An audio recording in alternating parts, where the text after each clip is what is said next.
No, I think she is. Yeah, she's hurt. She took a hard fall off there. Okay. Gosh, I hope she's okay. I can't do it. Okay. We'll do it live. Okay. We'll do it live. It. Do it live. I'll write it and we'll do it live. Thing sucks. Here we go. It's another edition of the Daily Puck Drop as we are here on Friday. We welcome you into the new year, January 2nd. We got Seahawks and Niners to talk about. We'll talk about the college football playoffs, Curt Cignetti, the problems in the playoffs. We've got the last word with Bob Condotta, and, of course, we do Hey, What the Puck. We'll get to the go-to guy momentarily on an abbreviated Friday show. No Egan today. Egan's off on assignment for the Olympics. Of course, we broadcast from the Limback Lumber Studios, as we always do every single day. You know, this been in these last 2 weeks, though. You're kind of all over the place with the holidays. Limback Lumber, they're going to take care of you, whether you are a small contractor or do-it-yourselfer. They're going to treat you the same. Give them a call at 206-782-3487. You can visit them at limbacklumber.com. You can visit me on social media, a place of open discussion and laughter and free will thoughts. Puck Sports everywhere except for TikTok. It's Puck_sports. And, of course, you can visit everything up at PuckSports.com. There, you can sign up to become a member of the Pucks Posse. You support everything that we do here. We're in year number, well, I guess we're technically going into year 3 at some point. We're finishing up year 2, which is incredible. You support everything we do here daily at PuckSports.com. Plus, we give you bonus shows throughout the week there at Puck Sports and PuckSports.com. All right, ladies and gentlemen, he's with us in the new year, and just like the previous year, he's always on time. Ladies and gentlemen, it's the go-to guy, Jim Moore. Hi, Puck. How are you? Doing great. How are you? Good to see you. A little concerned about me this morning. I had an issue because John, the neighbor, wanted to talk to me about something in the driveway, and I kept looking at my phone going, God, I got to get going, John. Sorry. Got a podcast coming up. And I know that this is more important than talking to John, the neighbor, about something he wanted to do on his roof. But I finally made it, Puck. Hey, it's good to be here. Happy New Year. Yeah. Happy New Year to you, and Happy New Year to John, the neighbor. What did John want to do on his roof?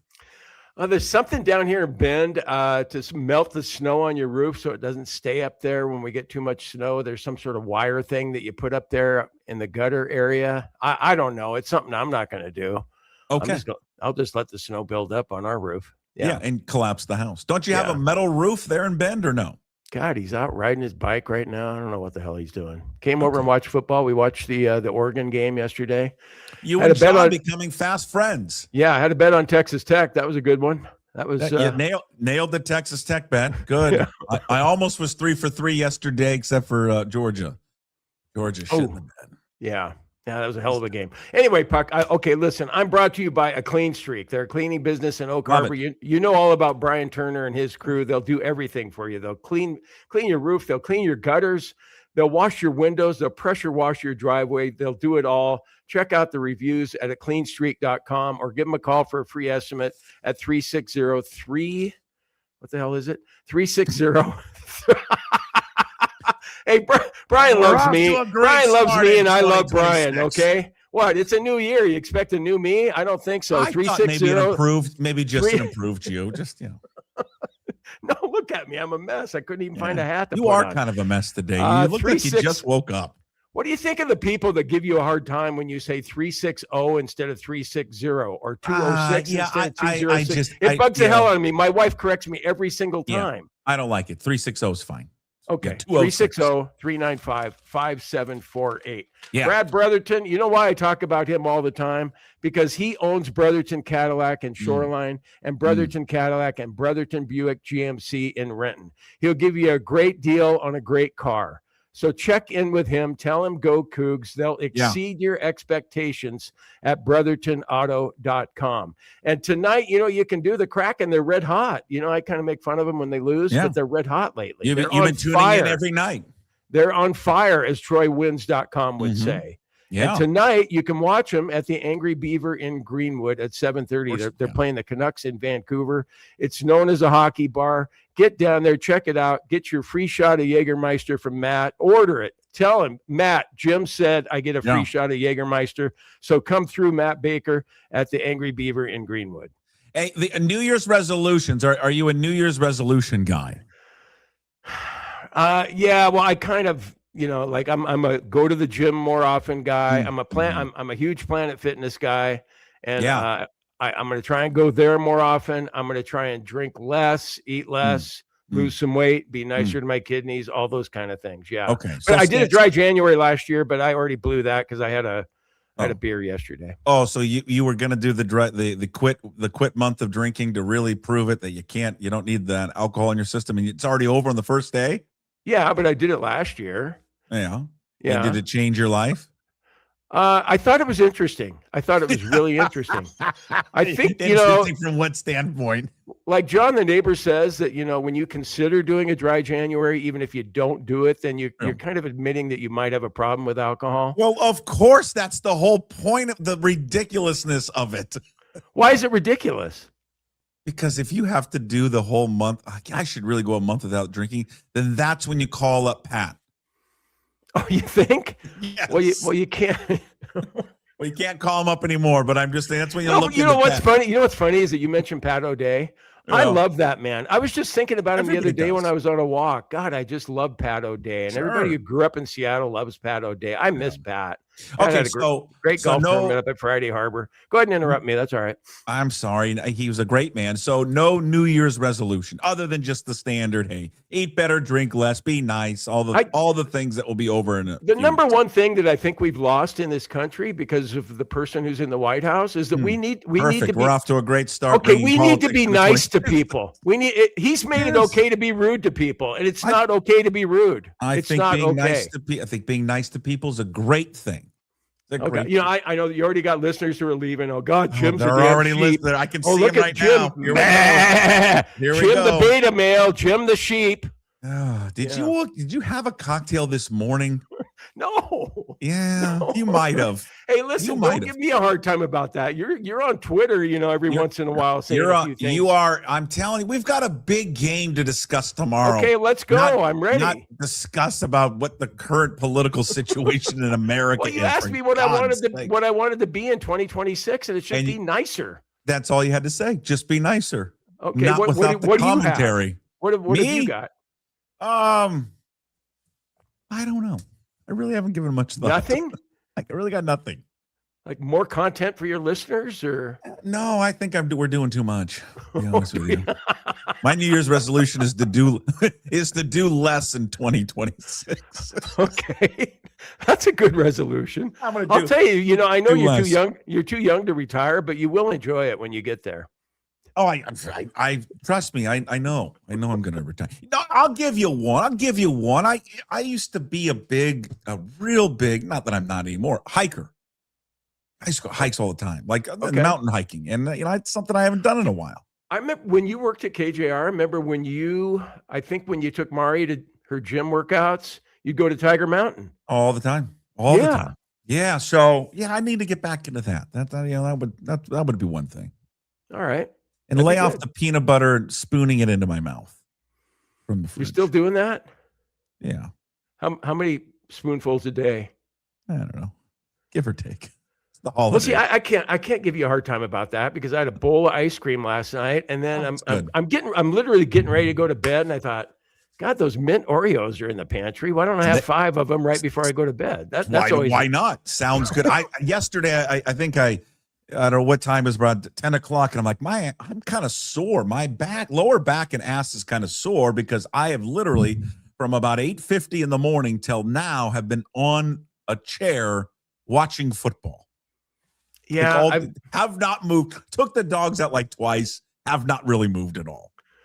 Well, I've kind of reached a point. I didn't think I could reach this point where I feel like I've watched almost too much football. Because I'm in a college football bowl pool, so these supposedly meaningless bowls are meaningful. And have you found too that even though these bowl games, the Alamo Bowl, all these different bowls that we're supposed to not care about anymore because we have the college playoff, how good some of those games have been? Yeah, the Arizona State and Duke game was great. TCU and USC going overtime. I didn't see that. I did not see that game. But yeah, they've been fun. Here's my thing with the college football playoffs that I'd like them to stop, though. They've got to get rid of the connection to the bowls.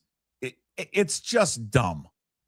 I don't like it. I don't. Yeah, like, but it's a way for the Sugar Bowl and Orange Bowl for them to still be involved. Why? I mean, So would they we not have the Sugar Bowl anymore or the Rose Bowl? So we just raised the Sugar Bowl trophy? They don't care about the Sugar Bowl trophy. Like my kid was asking me last night. He's like, I don't understand. Isn't this the playoffs? Why are they calling it the Rose Bowl? And I'm trying to explain it to him, and I'm like, yeah, I can't really explain it to you. It's I don't know. It's dumb. It needs to be. It needs to stop. I mean, even my wife was like, "Wait a minute, isn't this the playoffs or is this the Sugar Bowl?" Like, it's both. Stupid. Just be done with it. That didn't really occur to me. Yeah, it does occur to me though, like when you said that you didn't like the Rose Bowl starting at 1:00. Yeah, because you don't see the sunset there in Pasadena. Didn't matter yesterday because of the weather, but I thought of you though. Did you hear and watch the Rose Bowl promos? They had California Dreaming in the background. I know you like your mamas and papas. Yeah, they did. Yeah, that game was. I mean, I was gonna say that game was a dud, but I don't really think that game was a dud. That was a beautiful display of just we are gonna kick your ass in the trenches. God, that was that for me. It was great. I liked watching that. I love just when another team just freaking dominates the other one, and they do it with just pure physicality. And the fact that they gave a lineman the MVP, phenomenal. That was the best part. Well, the best part for me was when Alabama had the ball at their own 34-yard line, 4th and 1, and they had the punter out there, and then they decided to try and do the offsides thing, and then they called timeout. So you're thinking, okay, the punter's going to come out here, and he didn't, and they thought, well, okay, we're going to try and pick up this yard, and Indiana said, no, you're not. You shut him down. Well, Cignetti on the sideline. Don't you love him? He's got that scowl on his face. Oh God! And all the memes. He looks that are like coming, Pearson over there. All the memes coming out about that interaction with him, looking at the line and looking back at Alabama. The best one I've seen so far is when I get home. After I get home, when my wife has gone out and mowed the lawn, I'm checking her work. That was the best one of him, like looking at it, and he's just. Some people don't like him. He's arrogant. He's cocky. He's just the job that guy has done in his staff in 2 years at that school. I think most people understand how awful that school was at football. I mean, terrible. Well, and aren't you happy? Like, I know you're happy for the gas man, and he and his wife looked like they were at the game yesterday, and so good for them. I mean, Indiana fans who have suffered forever. Now, they don't suffer basketball-wise, we know that, but football-wise, they certainly have. And does it make you feel at all that, geez, maybe the Cougs, maybe we could be the next Indiana? Well, I think you find the right guy and you marry that up with a billionaire who's funneling your NIL program. Sure. I don't know what's going on with Washington State, but something does. I feel like we have found a whale or something's going on because we are retaining all of these guys and it's like left and right. Well, we got our 2 running backs, and then don't we have the whole offensive line too? Whole offensive line came back. Are they just not being offered any money by anybody else? I have no idea. I mean, and like, why would Voorhees go into the transfer portal or announce he was going to, and then just pull out before it even opened? I don't know. No clue. But I would think that if Jimmy Rogers, do you know Jimmy Rogers? They have like 17 guys on their roster at Iowa State. And you know what I say? That's awesome. It's fucking great. So great. I love every single second of Iowa State fans on social media bitching and moaning about, we lost all our players to Penn State. Funny. I hope they go 0-12. I hope he does so bad there that he's fired and has to go back to some other podunk town to coach. Well, and the biggest problem with him, and I don't think that's going to happen because we saw how good a coach he was this year. I mean, for us to go 6-6 with Jimmy Rogers in the first year there in Pullman, but if he loses at Iowa State following Matt Campbell, who was a legend there, whatever you think about Matt Campbell, but he was definitely a legend there, and he's not going to win any press conferences, so no one's going to cut him any slack. No. But I don't know what. I'm just saying that either the school has made a more commitment to paying them, or there's been some big donations to the NIL, or they found someone, but they've retained their entire offensive line, their top 2 running backs, the freshman quarterback who probably is going to be the starter next season. Yeah, it's pretty good. Pretty good offseason there so far for Kirby Moore there in the Cougs. But yeah, going back to Cignetti, I mean, think about what he's done. 25-2 in the last 2 years. Big Ten title. He's beaten, in these last 2 years, he's beaten Alabama, Oregon, Ohio State. Their only 10-win seasons have been under him. He's been in the college football playoffs twice. He's got a Heisman Trophy winner. Don't you love the Final Four? And Indiana's the favorite of all four teams that are left. You'll be good at this. Is there a more remarkable turnaround in sports than what this guy has done? I would think not. It's not like I've been following Indiana football, but they've never really given you a reason to follow them. Well, they were the all-time losingest football team in the history of the sport. Yeah. No, I don't know. I'm sure there's stories out there you can read about how it's happened. And I know he's a terrific coach, but money has to be involved in a big way too. I don't know who they're like. Texas Tech has those oil guys. I don't know who the big Indiana donors are. Of course you know who it is. It's Mark Cuban. Oh, is Cuban giving money to Texas Tech? Yeah. No, I thought it was, to Indiana. Oh, to Indiana. He's an it's IU. Cuban? He's an IU alum. Oh, okay. Well, I wasn't aware of that. He spearheaded. But he took a lot of those JMU guys from his last stop. That's what started their run last year and then into this year. But he's just he was like Saban's. His job with Saban was recruiting coordinator. He was like his number one guy in terms of that, like recruiting and development. It's not like his roster is filled with a bunch of 4 and 5 stars. He just finds guys that fits his system, little chip on their shoulder, and coaches them up. And he has won. That's why he said it 2 years ago. I went everywhere. Google me. He has won at every single stop. Every one of them. Is that not the greatest line by a coach ever? Oh, it's great. And he won in a style, in a fashion against a team that prides itself yesterday in that style and fashion. Fucking Kalen DeBoer's sitting there. I mean, they want him fired. You go look at these message boards this morning. They want him out. They want him fired. They want Ryan Grubb fired. Everybody removed. I mean, well, you can't lose by 35 points if you're Alabama in the college football playoff. How about the fall of Ryan Grubb? Ryan Grubb 2 years ago was on the top of the football world. He really was. He was considered 2.5 years ago. Nick Saban, 3 years ago, tried to hire him away from Washington to be the offensive coordinator. Yep. Stays one more year with DeBoer. They have that phenomenal season again with Penix. He then becomes one of the hottest names as a coordinator on the market, whether he was going to get a job in college or the NFL. Everyone thought he initially goes to Alabama with DeBoer, and then the Seahawks come calling. This guy, I remember how excited we all were. Everyone, when you saw that. Well, maybe not Mike McDonald so much because that was a Schneider deal. Well, but I think even Mike McDonald, yeah, maybe you're right. But I'm saying for fans, how excited were all the fans when you saw that picture leak out from Dino's in Renton? Yeah. Of Ryan Grubb, Mike McDonald, and John Schneider having beers. And everyone's like, oh, my, yeah. Ryan Grubb's going to be the coordinator of the Seahawks. This is going to be great. Hispanic's going to get drafted. He's going to take that offense that you saw at Washington and take it to the Seahawks. This is going to be great. And, I mean, he lasts 1 year there, flames out. He's at Alabama, same issues. Don't run the ball, can't run the ball. Everybody wants him fired.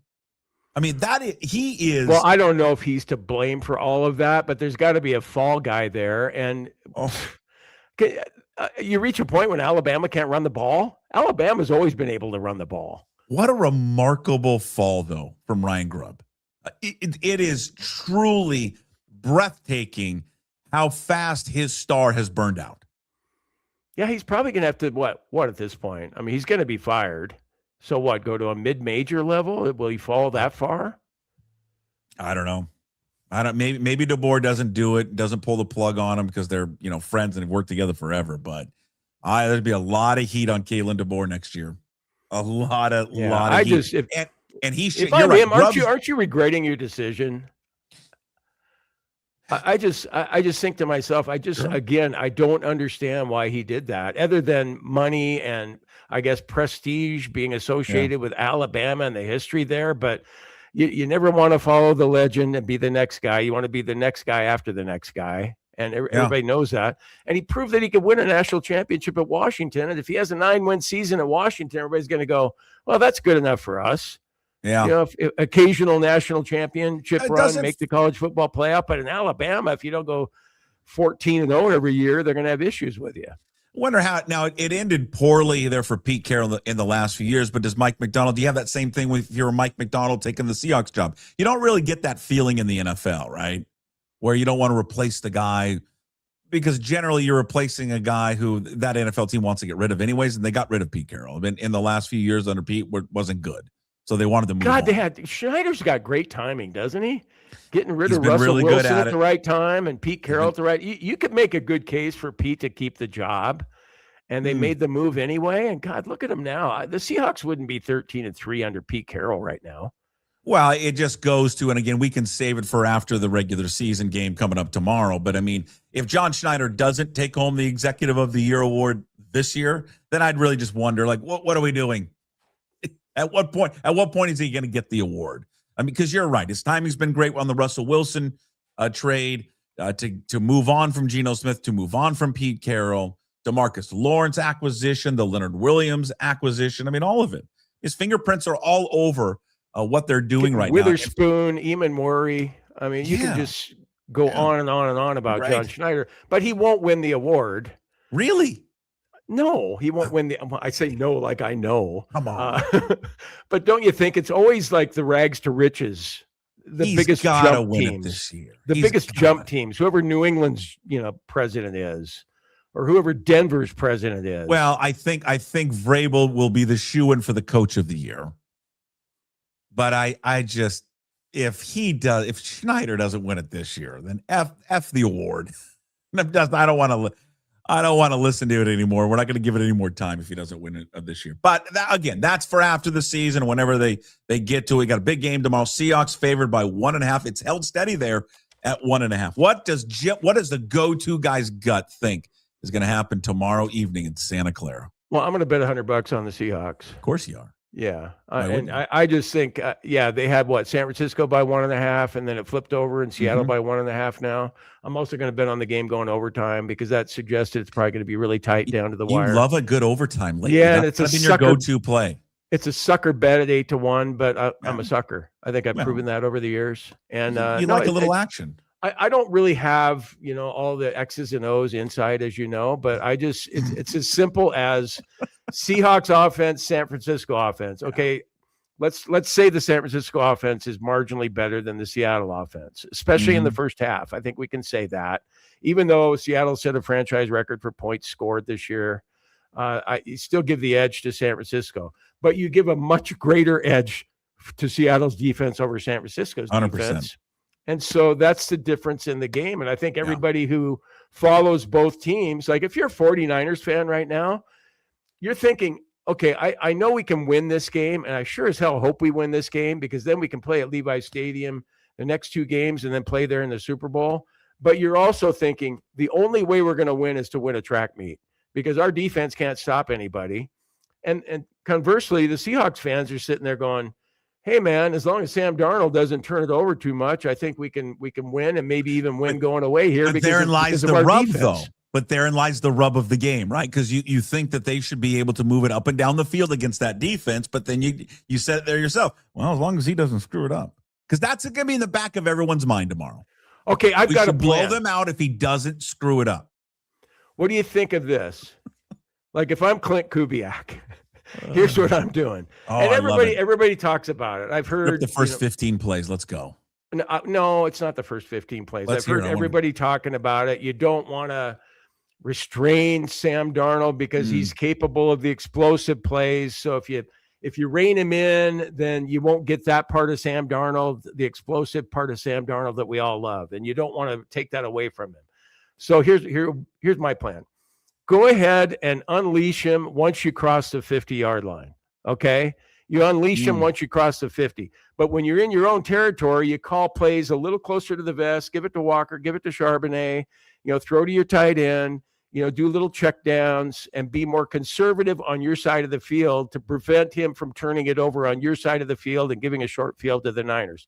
Once you get to the 50, open up the playbook. Let's go, Sam. You turn it over on their 20, they got to go 80 yards. Okay. It's as simple as that. What do you think? Okay, that's sure. Sign me up. I'm in. I'm in for your strategy. Can we somehow get that? And we can forward that on to Clint Kubiak and the game plan coming up tomorrow. God, wouldn't that be cool if he heard your podcast? Like Kubiak's driving to the VMAC right now, and he's like, Jesus, and he heard this guy with gray hair down in Bend, Oregon. He kind of goes, you know what? I'm going to talk to Schneider about that. I haven't even thought of this idea. Like this idea, this is revolutionary. Why haven't we thought about this idea sooner? No, really though, if he turns it over in San Francisco territory, I know that you're losing points for Seattle, but you're also forcing them to go 80 yards, and you might get that big play to JSN. I think tomorrow is just going to be real interesting to how he calls the game and how aggressive they want to be, because I think it's real tempting and tantalizing to be super, super aggressive against this squad, because they've been very good at throwing the football. They have, for the majority of the year. Has Seattle. I mean, listen, they got franchise records and everything offensively, everything. And he's had a good season. He hasn't played great the last half of the season, though, and that's fair to say with Sam Darnold. Just hasn't played like the first 9 games of the season. But you look over there and you go, they don't have a pass rush. They don't got Warner. There's no Bosa. We can take advantage of their secondary. But I do think it then first, do you unleash him, and does he put the ball in harm's way? I think the only way they lose tomorrow, the only way, is if he just plays dumb and turns it over. That's it.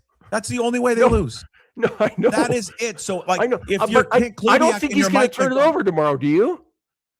Yeah, I don't. Yeah, I think there's going to be something. I don't think he will. Because you mentioned it, the 49ers pass rush.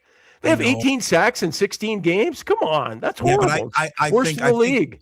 And that's what gives him more problems than other quarterbacks. Yeah, but I think you might see some certainly, when a quarterback is rushed, up the middle, all that to get him off the spot. We talked about this. Every quarterback has issues with that, but his seem to be bigger than others. Yeah, and so if they don't blitz him, I think he's going to be okay in the pocket. And I just hope he doesn't throw one early. But I think they're going to blitz start seeing those ghosts again, because you can tell when he's starting to feel unsure of himself. But I think they're going to blitz him. I think that because I think that's what's got him in the last few games. I think you've seen just a lot of like different disguises and defenses and blitzes coming after him. They haven't put up good numbers in the first half. I think that's what they're going to do. And all it takes is one. It takes one interception, one fumble, flip the momentum.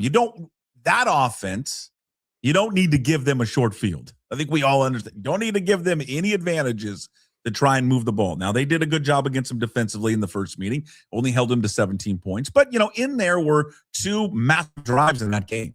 One to start the game, in which they went like 95 yards on him. And then the other one, to win it at the end, when Brock Purdy was throwing to the one tight end that no one's ever heard of before. The guy was making catches all over the place and had the game-winning touchdown. So, yeah. Doesn't Sam Darnold have enough experience that he's seen everything that's been thrown at him at this point, though? Wouldn't you think? He may have seen everything, but still, does he react to it? It is just another massive step for him, for a guy that has accomplished something that only 4 other quarterbacks have accomplished, going back-to-back seasons with these 13 wins. If they win tomorrow, he'll be one of just him and Brady with back-to-back 14-win seasons. He's been, voted to the Pro Bowl. He's had an unbelievable season, but yet still, in the biggest game of the year, something that we talked about all offseason, we've talked about throughout the season, the biggest game of the year tomorrow, and you're still like, just not, kind of want to watch the game with the hand over my eye when they're on offense a little bit. Yeah. Well, no, until he gets past this particular game, everybody's going to go in Minnesota. Vikings fans will be watching this game and go, oh yeah, I remember this last year when he blew it against the Lions. And so that's, I think, part of it, Puck. The reason I want to bet on the Seahawks tomorrow is part of it is wishful thinking, wanting to bet on him to succeed and get over those demons that haunt him. Well, yeah, I think we're all on that. I think we all are in agreement on that one. I want him to see him check this one off, just like he checked off, I think, the Rams, the second game of the Rams, all of it. Yeah, I don't want to see him. Would you prefer? He did the press conferences this week, and it sounded like, it's just another game to him. He knows how more relaxed to me this week than. Okay, well, he knows how important it is and everything. Sure. Would you like him more though to get up there and actually acknowledge that he has some demons and he's working through that, or not? I think everyone reacts to it differently. Maybe I think for these guys, if you dwell on it too much, then maybe you think about it. You're thinking about it all the time. I probably, it's safe to say that he's thought about it, but he probably doesn't dwell on it as much as we think he does. Like, can he just one time, and he's done it one time, so can he for a second time play like he did against the Commanders in the first half? Sure. Like, just can he do that? I hope he sees a mental coach, and I hope that guy's like putting the tape on of that first half. And Sam, look at this throw, look at this check down, look at this long one you had JSN or whatever, just like, I know he knows he's capable of doing that, but God, he has to prove it in the biggest moments. He does. And again, he doesn't have to kill it tomorrow. He doesn't have to be the number one reason why, they win that game. He cannot make any throws in which you're like, what are you doing? Don't put it in harm's way. And Clint Kubiak, go with Jim's plan, with the game. You like that plan, huh? I do. But no more rollouts to the left. Just no. I've never seen a team call more rollouts to the non-dominant hand side, arm side of a quarterback in my life than Clint Kubiak. Just don't do it. It's a hard throw. Stop doing it. That's it. That's all I want. Just don't do that. And how about a screen? How about a screen pass to open up the game to Walker or Charbonnet? That's all I want. Okay. Yeah, just some short little checkdowns, Sam Darnold, we see the graphic, 3 for 3 for 38 yards, to just warm him up. Down. Fine. Do people realize how big, how massive tomorrow is? Like, it's the number 1 seed or you're freaking on the road. Yeah, but that's not even the worst thing ever. If the Seahawks lose. It is. It's terrible. No, it's not. I don't want to go 3 weeks on the road. No. Why? I mean, yes, I know it's better for them to go play at home in 2 games and get a bye, but the Seahawks have shown they can win on the road. I know, and but win rather handily. I feel like that looks. Yeah, but that's again because now the opponents get better. That's why. I don't overanalyzing it. Of course, I'm overanalyzing it. I'm not worried about the first game, but weird things can happen. I'm not worried about Tampa Bay or Carolina. I mean, Tampa Bay beat you earlier this year. Okay, but the second round, where are you going? You're going to Chicago or Philly. You want to go play there? Yeah, but they have a better team than Chicago and Philly. No, but it's still on the road. You want to be at home. This is what are the percentages? What do you think the chances are? How much the percentages of you going to the Super Bowl home versus away? I mean, it's got to be as wide as the Grand Canyon. Yeah, I know. And you can trot out the fact that the only 2 times they've been there, or 3 times they've been number 1 seed. Yeah. They've been a 1 seed, so it's clearly the best path to go. You can heal up from your injuries with a bye week, and then you play the worst seed that's remaining in that first round game, which I like that about the NFL. That's cool. If the 7 seed wins over the 2, then you play them, and you don't play like the 4 or 5 winner. Oh. But the Seahawks are equipped. They're equipped to win on the road. So it shouldn't be, all is lost if they lose to the 49ers. No, of course not. I think they're in better shape to make a run on the road than the Niners would be. And think about 7-1, they could be 8-0. If Darnold had thrown 3 interceptions instead of 4 against the Rams, they'd be 8-0 on the road. I mean, it's stating the obvious. The path just gets that much harder. It's just the travel. It's the wear and tear. It's the extra game too. It's playing an extra game. The media, I'll tell you what, they can't cheer in the press box tomorrow when they're down there, but I'll tell you what, I know every one of them. Condotta, Dugar, Henderson, all praying for the love of God that the Niners win. Or excuse me, that the Seahawks win. They don't want to get back on a flight and go to Carolina, Tampa. The team doesn't want to do that. No one wants to do that. And I don't know what the percentages are in the NFL. You like to think if you're the 1 seed and you're playing at home that your chances are better of making 50%? It all the way to the Super Bowl. But look what's going on in the college football playoff now. These teams that have had byes. Now, granted, it's been 3 weeks rather than 2 weeks. Yeah. Where you have a bye, but what's it been now? 2 years now? It's 1-7 for those teams. Yeah. Indiana being the only one to advance. Wow. But yeah, I'm with you though. I think that the Seahawks have the better team. They're favored for a reason on the road. That's so rare for the Seahawks to be favored at the 49ers. And that line hasn't changed once it flipped. It's been there for 5 or 6 days now. Stayed the same. It stayed there. Yeah, there's a reason they're favored in the game. Well, sure. I mean, they're a better team. They're a better team than San Francisco. But it's down there, and just that team, that offense is playing red hot. The quarterback is red hot, and so they just can't. They've got to have a performance more like week 1, the first week against the Rams, and not something like they had in that second week against the Rams. I mean, I think they could win in a shootout like they did against the Rams in the Rams game, because they can do it because that defense isn't that good. But I mean, the San Francisco's coming in with a lot of confidence, and it's at home, and they know what they're playing for as well. Well, the other thing I like, and you mentioned it, when McDonald was with the Ravens, they went into San Francisco and shut Brock Purdy down. What did he throw, 2 or 3 interceptions that night a couple of years ago? Different teams, different time, but same schemes. So he definitely has an idea of what he can do to give Purdy some issues. Can I go back to the college football playoffs for a second? And the one thing that just irks me so much about like what has transpired, I'm sure like most everyone was pulling. Well, I mean, from a financial standpoint, I was pulling for Georgia, but I was happy to see Ole Miss win just because of, I don't know, maybe because the Cougs played them this year. Hell, we did a better job defensively on them than Georgia did, which is hilarious. What is ridiculous? Lane Kiffin gets a $500,000 bonus.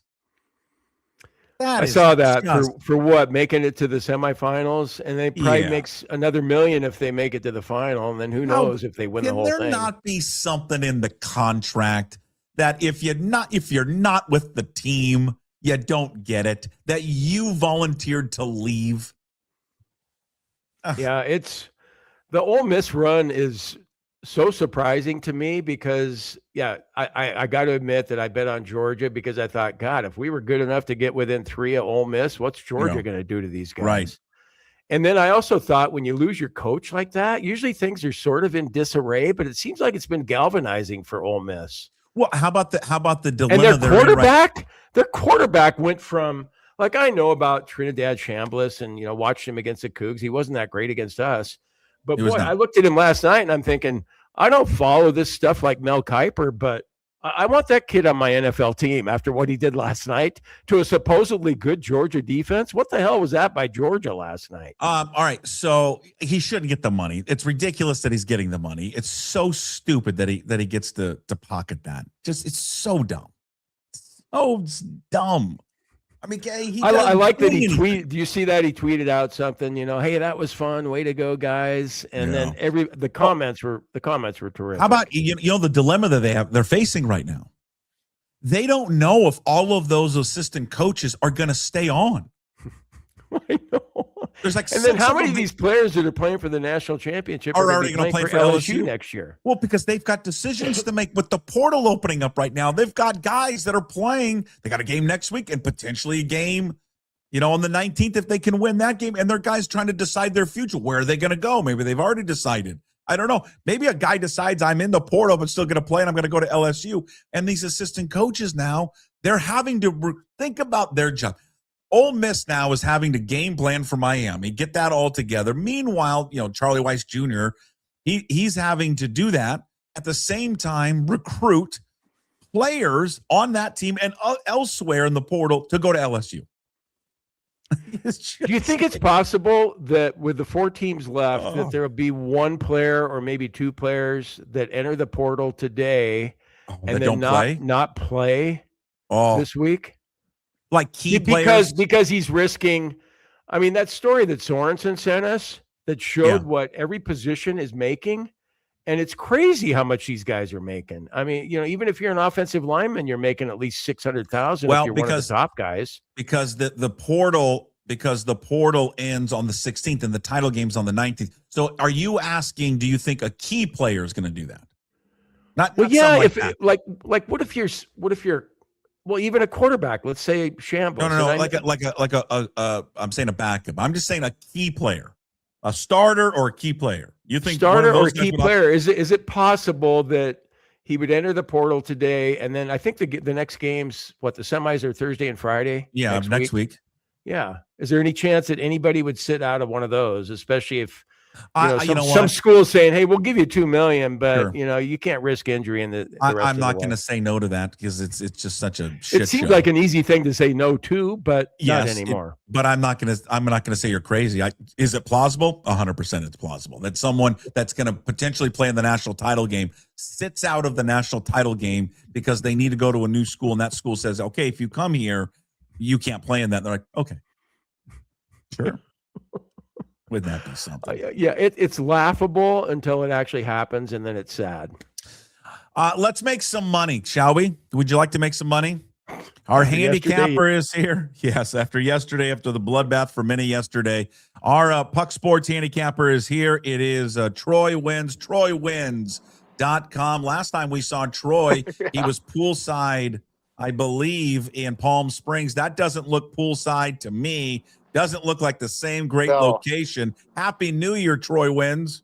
Yeah, coffee shop in Woodinville today, guys. That's it's quite the downer to be back. Downgrade. Yeah, quite the downgrade. 35 and outside, so I can actually have some quiet. But no, crazy week. I tell you, that Lane Kiffin stuff's unbelievable. I thought it was. Did you guys watch the video of him holding hands with the LSU coach walking out of the tunnel? I thought that was AI for a second. I couldn't believe. I'm like, what? Jim, you got to see it if you haven't seen it. I haven't seen it. Weirdest thing I've ever. He came out holding hands with the LSU women's basketball coach. They were holding hands. They were introduced. They were introducing him at the LSU women's basketball game. It's like a scene out of everybody watches Righteous Gemstones on HBO. It was like a scene out of that. It really was. I thought it was fake. I really did. It did look a little fake. How have the bowl games? How has the holiday gambling treated you at Troy Wins and TroyWins.com? Well, we've had 4 straight winning days. We had the big one yesterday with Indiana minus the points. Love that game yesterday, and we had a pretty good pick on the under in the Texas Tech Oregon game. So it's been good the last 4 days at TroyWins.com, and we've already got some big stuff circled this weekend in the NFL, and really looking forward to the college playoff and how this is going to finish out. Okay, Troy, this is a selfish personal question, but I'm going to ask it anyway, okay? I'm going to win $1,200 in a bowl pool if Navy and SMU win their meaningless bowl games that are meaningful to me today. What are my chances? Well, I love Navy. Today. It sounds like Cincinnati's throwing out guys from, literally their JV squad today. SMU is interesting tonight. I have heard that this is Brent Brennan's Super Bowl. Arizona's really hyped up for this one. It sounds like SMU will have their full team too. Both teams, I've done a lot of homework on that game. Both teams will have full rosters in that game, but I think you got a shot, Jim. I know 1,200 would go a long ways for you this time of year. Oh, he needs it. Look at him, Troy. Let's go. Go Cougs, baby. He needs $1,200. There's no heat. He can't afford heat right now. I'm thinking about hedging on Arizona, though. Like putting a couple $100 on Arizona. I think if Navy wins, which I think they do, I think you probably do that. God, hedging's for pussies, though, isn't it? Yeah, it is. Well, you're doing it, so you brought it up. It works. You did bring it up. Yeah. All right, let's get to the NFL games, shall we? Let's go to the NFL tomorrow. The NFC South is on the line. The Buccaneers taking on Carolina, Tampa Bay at home, and they're favored by 4, Troy. I will say Tampa's lost me more money this year than any other team in the history of gambling, but I'm going with them one last time. Mayfield, I just thought Carolina looked – I know that Seahawks defense is good, but Carolina just looked really bad last week. That offense was anemic against Seattle. Tampa Bay's got so much to play for. They're at home. I think Baker Mayfield, this is one of those games that he really steps up and finally plays good. Give me Tampa minus the points. All right, the biggest game of the week. We're all interested in the outcome of this one. The Seahawks going to San Francisco. They're favored by 1.5.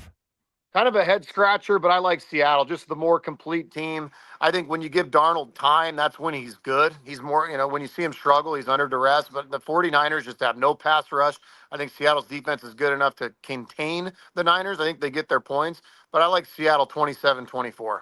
All right, AFC North on the line. Baltimore taking on Pittsburgh. Baltimore favored by 3.5.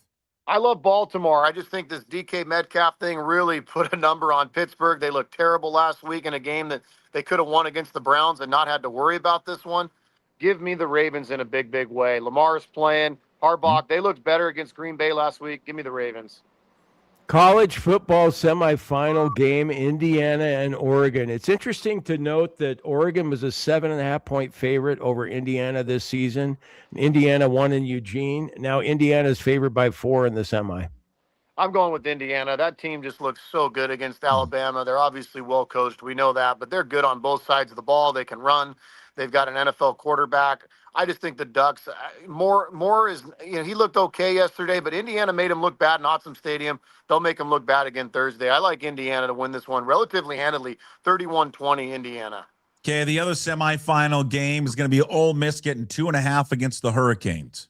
I'm taking Ole Miss as the dog here. That Ole Miss team, they're feisty. They can run the ball. As you guys mentioned earlier, the quarterback play was outstanding yesterday. I know Miami's defense is legitimate. I thought they caught a couple breaks in that Ohio State game to get by that one. I like Ole Miss. They just seem to be this kind of team of destiny right now, and they've got a favorable matchup. I'll take Ole Miss. I think they win that one outright, 28-27. Let's get to your lock of the week there, Troy. I believe you're 9-6 on the season. I could have missed a few games, but I think that's right. Sounds about right. We lost last week with that. We were 2 weeks ago. We had the Oregon Ducks over JMU. Yeah, the backdoor city. But yeah, that last touchdown did not treat you well. All right, what do you got for your lock of the week? I love this game, guys, and it's kind of a sucker's bet if you look at it. But Jim Harbaugh has made it public that he is not playing any of his key guys. Herbert will not be playing. They're starting Trey Lance in the game. Denver's got a lot to play for. They're at home. They haven't looked good their last couple games. They're playing for that 1 seed.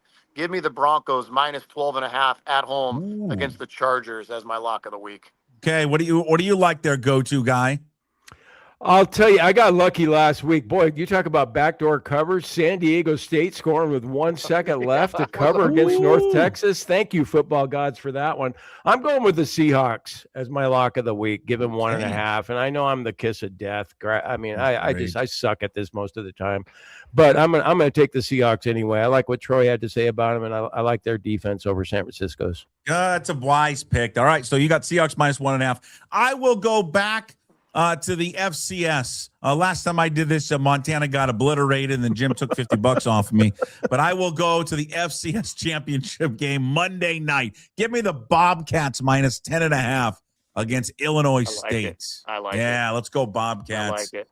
I think they'll crush them. Minus 10 there against Montana State. We're taking the favorites in that one. All right, Troy, before you go, again, tell everybody when they go to TroyWins.com, what are they going to get? Yeah, make sure you give us a follow on Instagram. It's Troy West. We give out a ton of free content, a lot of free prop bets even. That's kind of the new thing going right now. It's TroyWins.com. $99 gets you 30 days of service. We cover everything. It's a great time right now. I know we've got football coming to an end, but college basketball's heating up, NBA, hockey, you name it, we cover it. It's TroyWins.com. Golf too. Golf. Right. No Kapalua this week. It's I'll be disappointing. doing my show from the Amex is. in a few weeks. I'll be doing the show from the Amex in a few weeks. It's miserable that there's no Kapalua. I know. I know. Miserable. I don't get it. Just thought about that. I know. God, that just hit me. And I heard next year they may really close. They may shut down the Amex. This might be it for the American Express. Even I heard. But we'll see. Disappointing. I don't get All right, it. well, golf gambling is here. Pitchers and catchers reporting in Yes. month and a half. My God, it's all coming together. All right, thank you, Troy. Appreciate it. Thank you, guys. See you, Troy. All right, there he is, TroyWins.com. And again, likes the Bucks, Seahawks, the Ravens, the Indiana Hoosiers, Ole Miss, and his lock of the week, or the Denver Broncos minus 12.5. I should know this. When they're not doing Kapalua, so when does the season start? I should know this, for God's sakes. How do I? Well, I just looked it up today, and I forgot what the reason was why they're not playing Kapalua. It was a water shortage over there, right? They can't get the course got destroyed, so it's the Sony Open. Yeah, so it's the Sony Open in Honolulu. Yeah, it will be the starting tournament next week. Well, that reminds me, I haven't got my email from my golf league. Maybe they've got the wrong email. That's why. I haven't gotten one either, and I'm thinking, yeah, they've got the wrong why wouldn't they email. want me back? Because I lost last year. So No, I won mine, so that they're like, we can't bring him back. Did you win it? Yeah, won the whole thing. God, Tommy Fleetwood. Yeah, he was the one who brought it home. Fleetwood. You'll always love him, won't you? I love Tommy Fleetwood, and you love Tommy Fleetwood because he likes the elderly. Yeah, he does. He does like the elderly. He does. He likes the elderly woman. How about that? Pitchers and catchers are about a month and a half away. Yeah, I was just thinking about it. I mean, here it is January, and we're talking about, Kathy and I are talking about going down to Arizona in February, and maybe heading out to Peoria. And yeah, Unbelievable. It I know. literally is around the corner. Yeah, it It's goes 90 so fast. days. It's not even 90 days away. It's less than that. I mean, it's February. Usually it's like February 11th or 12th when they report. I can't wait. God, I've missed baseball, and baseball last year was so much fun. It's going to be even better this year. Yeah, it's going to be great. All right. Good luck betting and gambling to you. Okay, Puck. Godspeed. Right. What do you need today? Navy? Is that what it is? Navy and SMU. Yeah. Okay, let's go Navy and SMU. Yeah.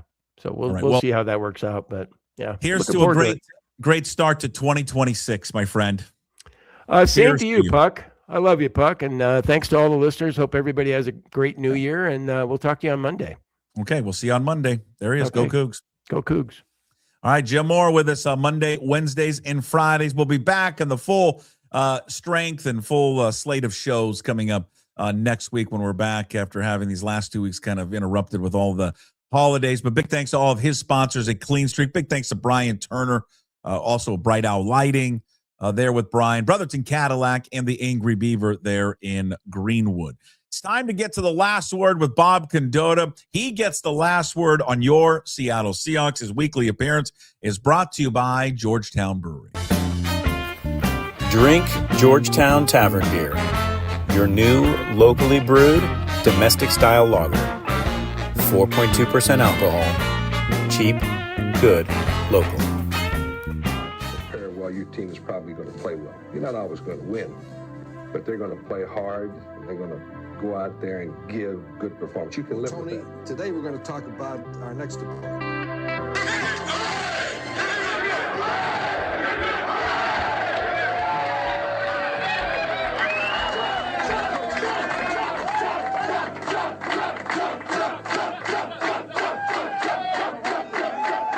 Time for the last word with Bob Condotta of the Seattle Times. Of course, Bob's weekly appearance brought to you by the one and only Georgetown Brewery, makers of Manny's Pale Ale, Bodie's Offer, Rogers Pilsner, their new tavern beer, tasting room, beer garden, open daily from 10 a.m. to 8 p.m. Visit them at georgetownbeer.com. Visit Bob at the Seattle Times, seattletimes.com. And, of course, follow him on social media at B Condotta. Well, one day away, certainly the biggest game of the year. There, Bob Condotta, as we match up the last game, Seahawks-Niners for everything, the division, number one seed, all of it. The anticipation, I think, for a lot of fans it's been weird because of this holiday week leading up to it.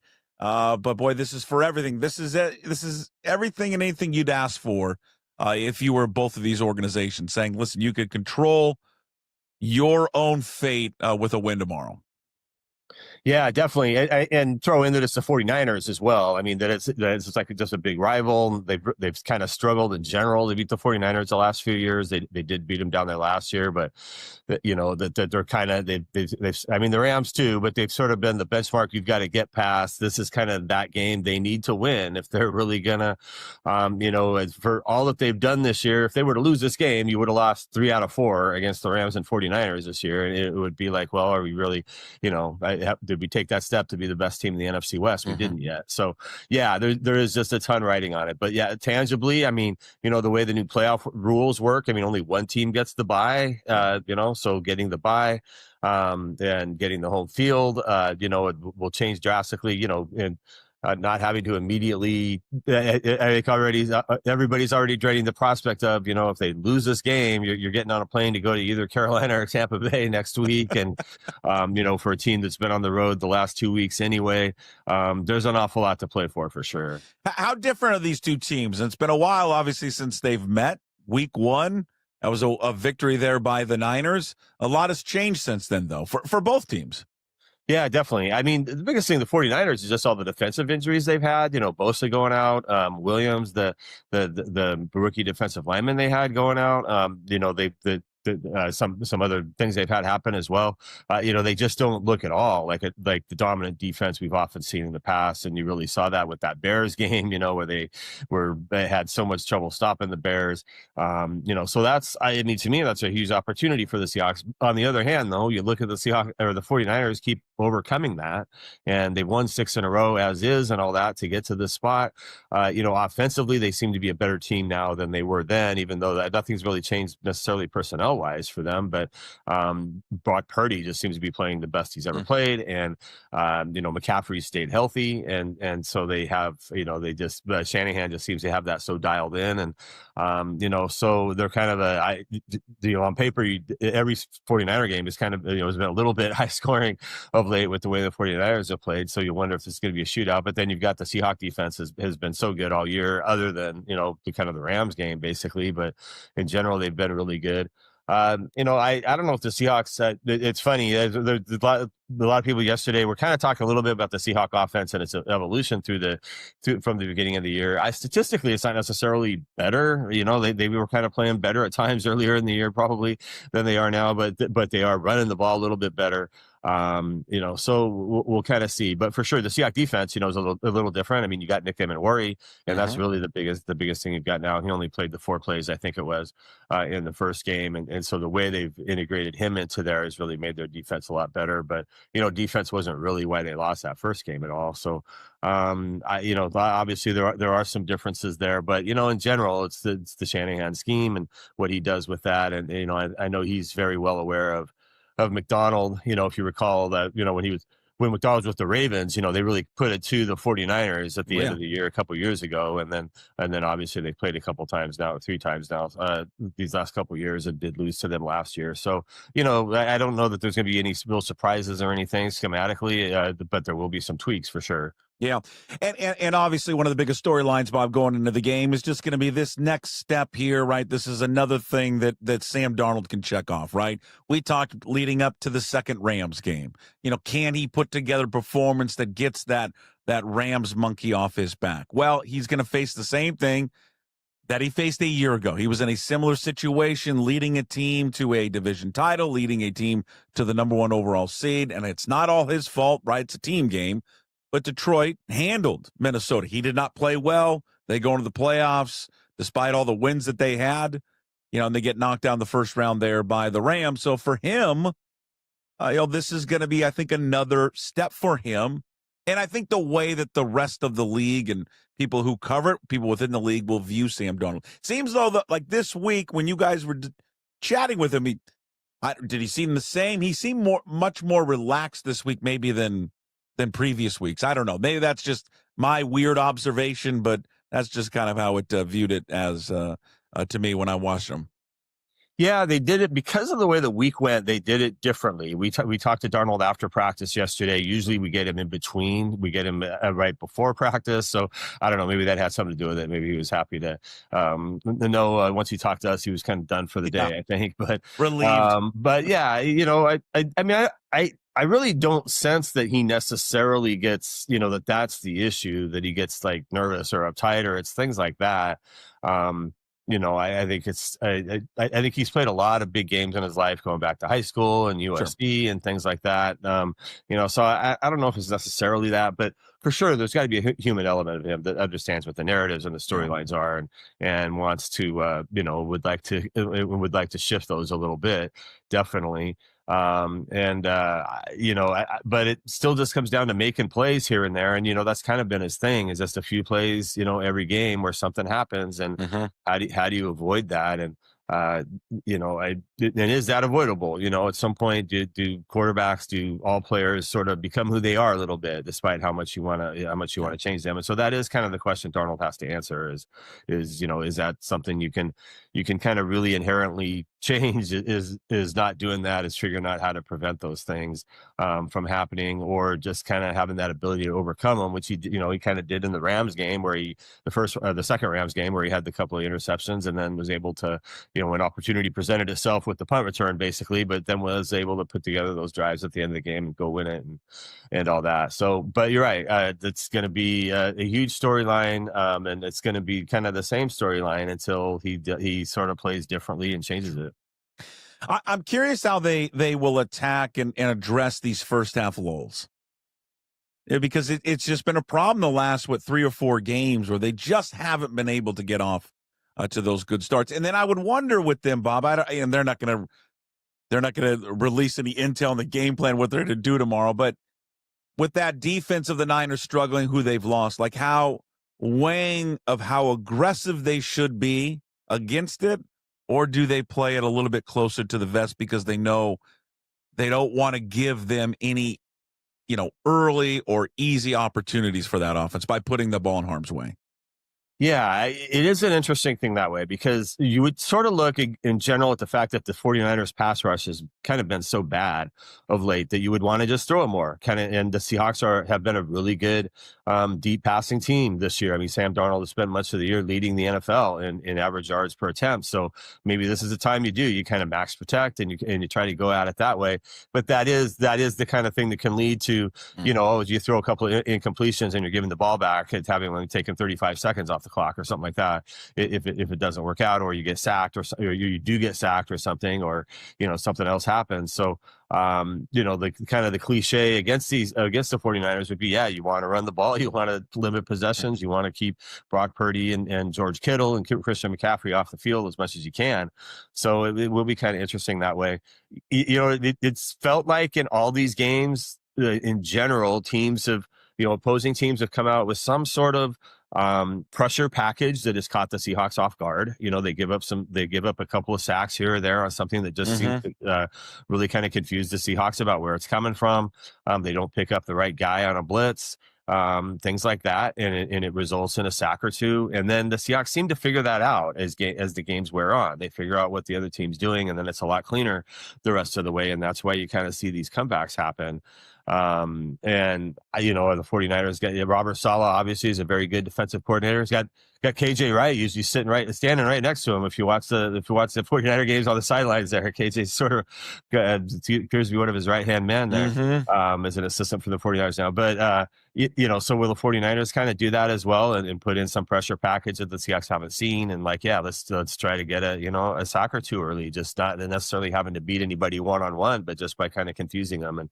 And that it feels like that's kind of been the one theme that has happened in these games that has really hurt the Seahawks. But do you come out ultra aggressive? I mean, the one thing with that, again, is you have some big 7-step drop back or something like that, and that's somebody misses a guy, that's when something bad can happen. But maybe they do try to do that, just try to hit a really big play early and get it going.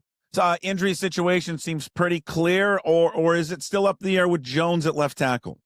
I think he'll play. I think being questionable is, the fact that he did practice somewhat this week, was out on the field yesterday when practice began during the open media time.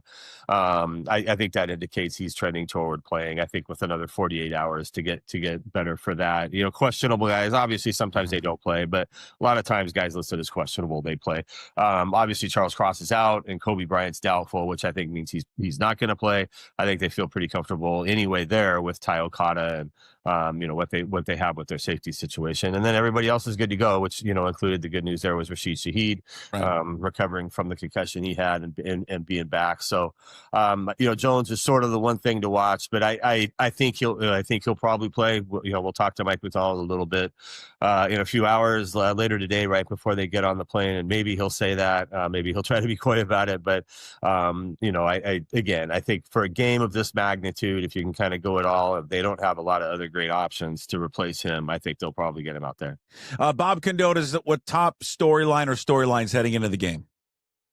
Well, I mean, Sam Darnold's definitely one of them, but another one that would be really fun to watch is Jackson Smith and Jigba going against Diamador Lenore. If you saw Diamador Lenore after I think it was right after the Bears game, kind of made the little plea there that he wants to have a chance to guard him one-on-one and all that. And then, just in general, can the Seahawk defense against the 49er offense? I mean, it's basically the 49er offense over the last, 5-6 weeks has basically been the best in the NFL. Mm-hmm. And then the Seahawk defense is about the best in the NFL, for most of the season from start to finish. So just that matchup.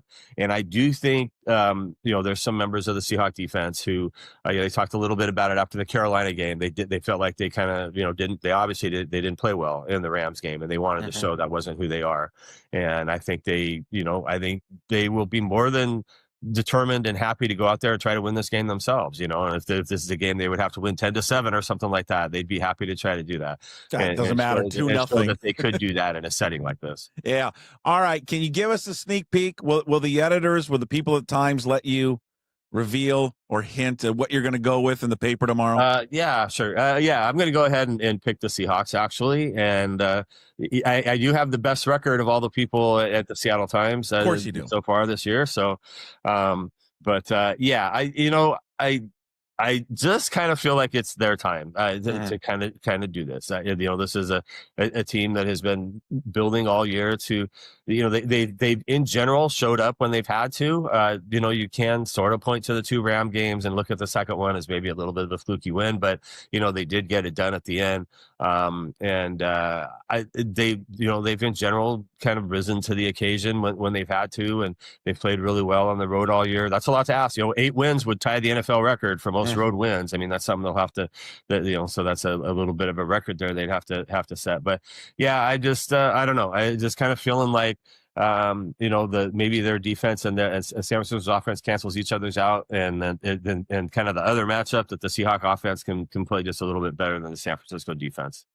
Last word with Bob Condotta, Seattle Times. Go check out all of his work. Get a hard copy. Get yourself a subscription. SeattleTimes.com. His weekly appearance brought to you by Georgetown Brewery. Follow him on social media at B Condotta. Thank you, Bob. Appreciate it. Yeah, thanks a lot, Jason. Yep, talk to you later. There he is, Bob Condotta of the Seattle Times. Last word, again, brought to you by Georgetown Brewery. Big thanks to Georgetown Brewery for giving and providing the sponsorship there, the support to bring you Bob Condotta every single Friday with us. Predicts the Seahawks should come out victorious tomorrow. They'll kick off at 5 o'clock. They're down there in Santa Clara, which will just be it. Winner take all. Seahawks and 49ers. Perfect end to the regular season. And it'll be with everything on the line. The fact that they're playing the 49ers in their joint. It's just going to be incredible to kind of watch in that theater. And we'll have full reaction of it coming up on Monday when we're back to our regular week of programming. Jim will be back. And then Dugar will be there on Monday and all of it as we get you set here for 2026. But 2026 will start off great with just a tremendous football game coming up tomorrow between Seattle and San Francisco. All right. Before we wrap up, we'll get to Hey, What the Puck here momentarily. On this day, January 2nd, on this day, 1839. We're going way back here on this day. The first photo of the moon was taken by a French photographer. How about that? You look up at the moon every single day, and now you know that 1839 on January 2nd, the first picture of the moon was taken. Well, why is that interesting? It's probably not to many people. It just is to me, and I saw it, and I thought, we'll share it with you. 1906 on this day, January 2nd, Willis Carrier. He receives a U.S. patent for the world's first modern, can you guess it? Carrier, think Carrier. You'll come to you in a second. Carrier, 1906, air conditioner. I was surprised that it was that long ago. 1906. I think he did quite well for himself, did William Carrier and the Carrier family and company, receiving the first patent there for the modern day air conditioner. A little sports news on this day, January 2nd, 1966, NFL championship game. In fact, the title game, last one to be called just the NFL championship game. Lambeau Field, Packers and Browns. Green Bay ends up winning that game 23-12.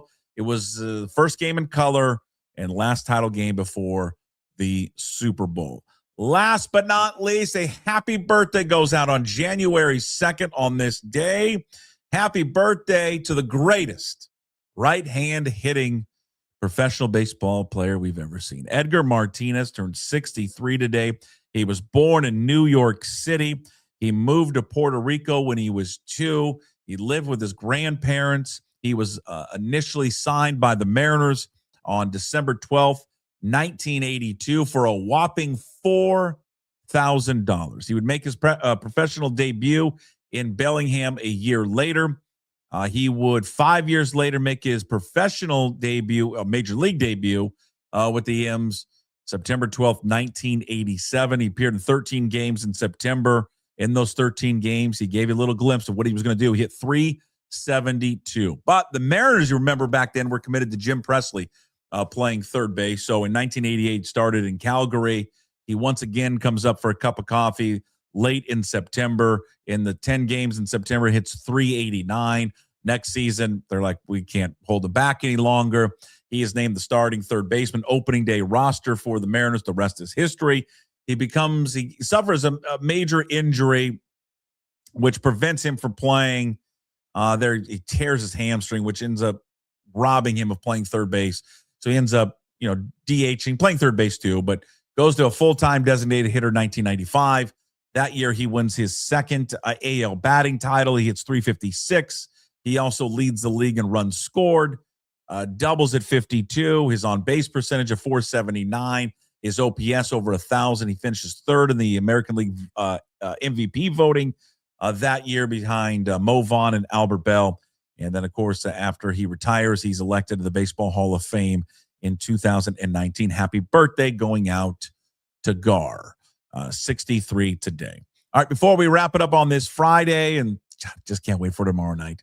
Hey, What the Puck, brought to you by Restoration One in North Seattle. It's your restoration company that lets you avoid the stress of water, fire, and mold damage with their property restoration services. Restoration1.com, North Seattle franchise. As excited as anyone for tomorrow. I can't wait to watch it. Can't wait to see how they respond. Can't wait to see if Sam Darnold on a personal level and a team level can avenge what happened last year. But this is bigger than Sam Darnold, and it's not just going to be Sam Darnold that's going to win the game tomorrow for Seattle. Seattle's going to win the game tomorrow because they just overall have the better team.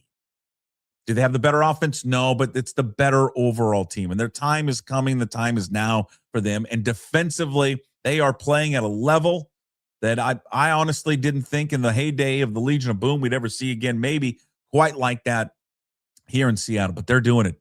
And they are fast, and they are flying around, and they are one of the best tackling teams I've ever seen, led by a real good defensive mastermind in Mike McDonald. And I think tomorrow night he'll match up wits there with Kyle Shanahan. Kyle Shanahan is one of the best in the business, if not the best. And I think Mike McDonald will have the best of him tomorrow. I think the defense, it's the cliche, wins championships.